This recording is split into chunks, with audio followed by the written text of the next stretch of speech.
കേരളം സ്ത്രീ സൗഹൃദമല്ലെന്ന് തെളിയിക്കുന്ന സംഭവങ്ങളാണ് നിത്യേന കേൾക്കുന്നത്.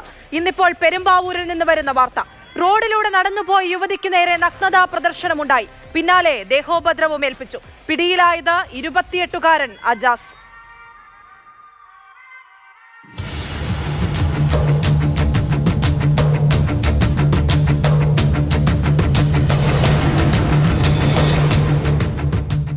മുടിക്കൽ കൂനൻപറമ്പ് വീട്ടിൽ 28-കാരൻ അജാസാണ് പെരുമ്പാവൂർ പോലീസിന്റെ പിടിയിലായത്. ഇക്കഴിഞ്ഞ തിങ്കളാഴ്ചയായിരുന്നു സംഭവം. അല്ലപ്ര തുരുത്തിപ്പള്ളി റോഡിലൂടെ ജോലിക്കായി നടന്നു പോവുകയായിരുന്നു യുവതി. സ്കൂട്ടറിലെത്തിയ അജാസ് യുവതിയെ തടഞ്ഞു നിർത്തി നഗ്നതാ പ്രദർശനം നടത്തി. യുവതി പ്രതികരിച്ചപ്പോൾ ശാരീരികമായി ഉപദ്രവിക്കുകയും ചെയ്തു. യുവതിയുടെ പരാതിയിൽ പെരുമ്പാവൂർ പോലീസാണ് കേസ് അന്വേഷിച്ചത്. പോലീസിന്റെ ശാസ്ത്രീയ അന്വേഷണത്തിലൂടെ അജാസിനെ ഇന്ന് പിടികൂടി. ഇയാൾക്കെതിരെ സമാന കേസുകൾ മുമ്പുമുണ്ട്. ബസ്സിൽ വെച്ച് മറ്റൊരു സ്ത്രീയെ ആക്രമിച്ചതിന് കൊച്ചി സിറ്റി ഹാർബർ പോലീസ് സ്റ്റേഷനിൽ കേസുണ്ട്. കോടതിയിൽ ഹാജരാക്കിയ അജാസ് ഇപ്പോൾ റിമാൻഡിലാണ്.